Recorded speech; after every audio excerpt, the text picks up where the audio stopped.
ഇപ്പോൾ സംസ്ഥാനത്ത് nativity certificate ആവശ്യപ്പെട്ടാൽ നൽകി വരുന്നുണ്ട്. അതിന് പകരം ഫോട്ടോ പതിപ്പിച്ച സ്ഥിരം നേറ്റിവിറ്റി കാർഡ് നൽകുന്നതിനാണ് മന്ത്രിസഭാ യോഗം തത്വത്തിൽ അംഗീകരിച്ചിട്ടുള്ളത്. ഹലോ, നമസ്കാരം. സൈലം PSCയിലേക്ക് ഏവർക്കും സ്വാഗതം.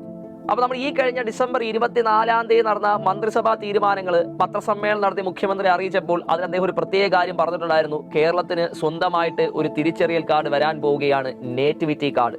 ഇപ്പോൾ നൽകിക്കൊണ്ടിരിക്കുന്ന നേറ്റിവിറ്റി സർട്ടിഫിക്കറ്റിന് പകരമായിട്ട് ഫോട്ടോ പതിച്ച ഒരു നേറ്റിവിറ്റി കാർഡ് വരാൻ പോവുകയാണ്. നമുക്കറിയാം, ഇപ്പോഴുള്ള ആ ഒരു നേറ്റിവിറ്റി സർട്ടിഫിക്കറ്റ് നമ്മൾ എന്താണ് ആവശ്യം അതിനനുസരിച്ച് നമ്മൾ വാങ്ങുകയാണ് ചെയ്യുന്നത്. അതിന് ഇത്രയ്ക്കുള്ള നിയമസാധ്യതയുള്ളൂ എന്നുള്ള കാര്യം നമുക്കറിയാം. പക്ഷേ പുതിയ നേറ്റിവിറ്റി കാർഡിന് കൃത്യമായിട്ടുള്ള നിയമസാധ്യത ഉണ്ടായിരിക്കും.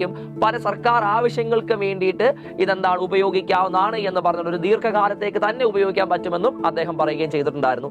റവന്യൂ വകുപ്പിനാണ് ഇതുമായി ബന്ധപ്പെട്ട നിയമനിർമ്മാണങ്ങൾ നടത്താനായിട്ട് ചുമതലപ്പെടുത്തിയിരിക്കുന്നത്, നിയമവകുപ്പുമായിട്ട് കൂടി ആലോചിച്ചതിന് ശേഷം. അപ്പൊ എന്തിനാണ് നമ്മൾ ഈ ഒരു നേറ്റിവിറ്റി സർട്ടിഫിക്കറ്റ് നൽകുന്നത് എന്നുള്ള കാര്യം നമുക്ക് നോക്കാം.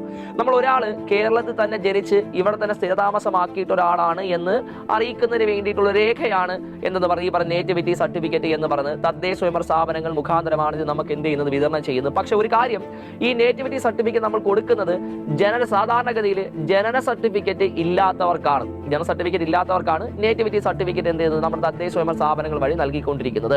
കേരളത്തിന് വെളിയിൽ ജനിച്ചു വളർന്നവർക്ക് വേണമെങ്കിലും നേറ്റിവിറ്റി സർട്ടിഫിക്കറ്റ് നൽകാമെന്ന് അടുത്തിടെ നമ്മുടെ കേരള ഹൈക്കോടതി ഉത്തരവും മറ്റും ഉണ്ടായിരുന്നു. ഉദാഹരണമായിട്ട് പറയാൻ, ഞാൻ കേരളത്തിന് വെളിയിൽ ജനിച്ചു വളർന്ന ഒരാളാണ്, പക്ഷെ ഞാൻ കേരളത്തിന്റെ സാമൂഹ്യ സാമ്പത്തിക രാഷ്ട്രീയ മേഖലയുമായി ബന്ധപ്പെട്ട് കേരളത്തിന് സ്ഥിരതാമസമാക്കിക്കൊണ്ട് പ്രവർത്തനം നൽകുന്ന ഒരാളാണ് എന്നുണ്ടെങ്കിൽ അദ്ദേഹത്തിന് നേറ്റിവിറ്റി സർട്ടിഫിക്കറ്റ് നൽകാമെന്ന് കേരള ഹൈക്കോടതി പറയുകയും ചെയ്തിട്ടുണ്ട്.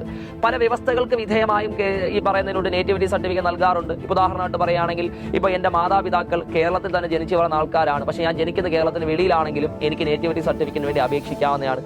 എന്റെ മാതാപിതാക്കൾ ആരെങ്കിലും ഒരാൾ കേരളത്തിൽ ജനിച്ചു വളർന്ന ഒരാളാണ്, വിവാഹശേഷം രണ്ടുപേരും കേരളത്തിൽ സ്ഥിരതാമസമാക്കുന്നു, അങ്ങനെയാണെങ്കിലും എനിക്ക് എന്ത് നേറ്റിവിറ്റി സർട്ടിഫിക്കറ്റിന് വേണ്ടി അപേക്ഷിക്കാം എന്നുള്ള കാര്യവും വ്യവസ്ഥകളിൽ നമ്മൾ നിയമവ്യവസ്ഥകളിൽ എന്ത് ചെയ്യുന്നത് പറയുകയും ചെയ്യുന്നുണ്ട്. നമ്മുടെ പുതിയ നേറ്റിവിറ്റി കാർഡ് നിലവിൽ വരികയാണ് എന്നുണ്ടെങ്കിൽ അത് വിതരണം ചെയ്യാനായിട്ട് ചുമതലപ്പെടുത്തിയിരിക്കുക നമ്മുടെ തഹസിൽദാർമാരെ ആയിരിക്കും.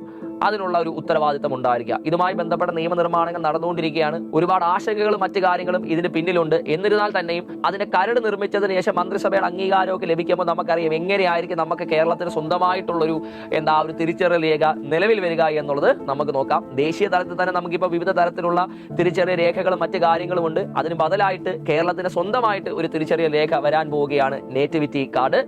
Thank you.